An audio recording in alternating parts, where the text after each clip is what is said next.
everyone, today's video is going to be a review of the Makeup Forever HD foundation. I work with this foundation at school at Blanche Macdonald, so I know a lot about this foundation and I've worked with it on multiple people on multiple skin tones and multiple skin types. I picked up this shade. It is the shade N110. I picked this up at Sephora and it was $49 Canadian. Before I get into anything, I'm going to show you what I did to apply it. I applied the Makeup Forever HD foundation primer. I always use primer before foundation, so I didn't think I would skip the step today. And as you can see, it is very liquidy consistency. I did apply it to half of my face first. And I am applying it with just a flat top foundation brush. So I'm just working it in circular motions onto my face.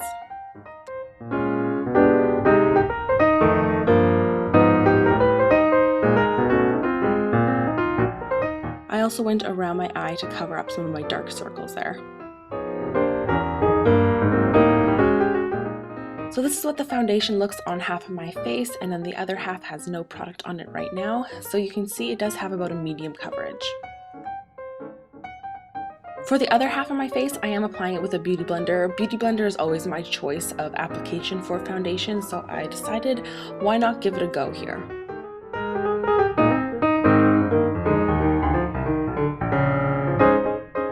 You can see the Beauty Blender also applies it with a really flawless finish. I don't have a favorite over the other. I like both ways of application. This is what the foundation looks like before I have powdered it. I believe that this foundation does need to be powdered, so I am using the HD powder by Makeup Forever.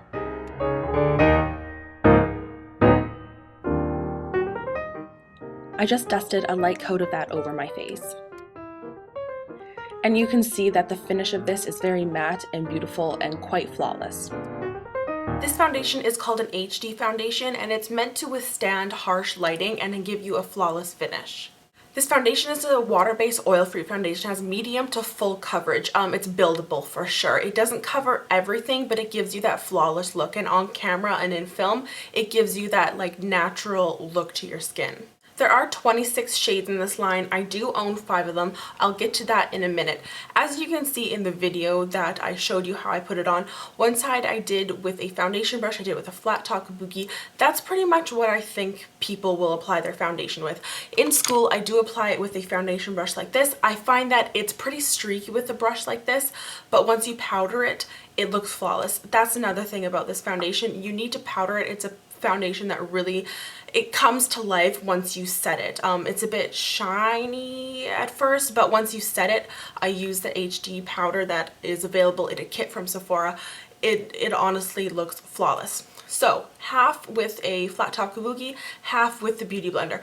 I love both ways. With this foundation, I don't really have a preference just because it is so light. I would use either or. With other foundations, I do prefer the Beauty Blender, like the Kat Von D foundation, but I would settle for a brush like this to apply my foundation, which is rare. That's rare for the foundation that I actually like to apply it with a brush. So one of my favorite foundations is the Kat Von D Lock-It Tattoo foundation. That is like a full coverage foundation. It's 21% pigment, you know, it's a lot.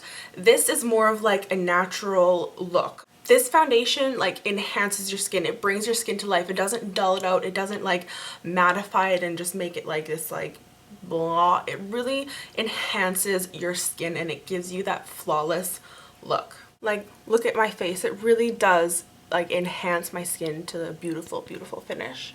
The wearability of this foundation is really long. Somebody will put it on me in school and I will wear it all the way home until I get home at like 8 o'clock at night, and it'll still look great on my skin. Again, it's not a full coverage foundation, so if you do have more blemishes on your face, concealer is something to look into. I didn't put concealer on 2 of my blemishes I have right now. I don't know, you can see it. I can see it in the viewfinder there, and right there. So you can see it covered it, but it didn't completely shield it away. I put on 110. This is the color right here. I will swatch them on my hand also so you can see. This is 1.01 fluid ounces, 30 milliliters. It does recommend that you do shake it before use, and it does come with a lovely pump. I love foundations that come with pumps.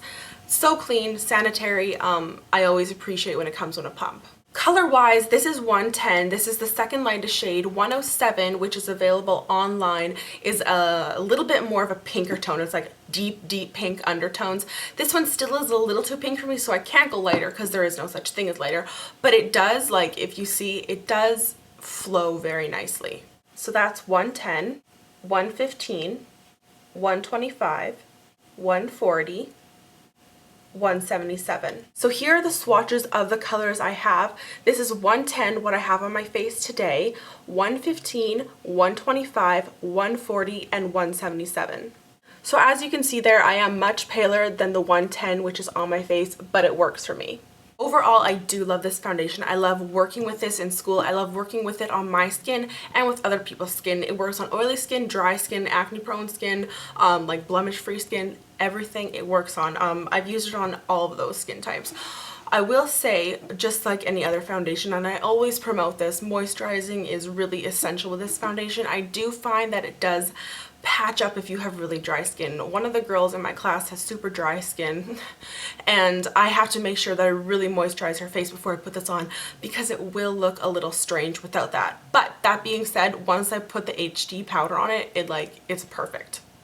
That is all I have to say about this foundation. It's like a 10 out of 10 for me. I really do love it. If you want to follow me on Instagram, you can. It's BaileyBeautyXO, and I will see you guys later. Bye!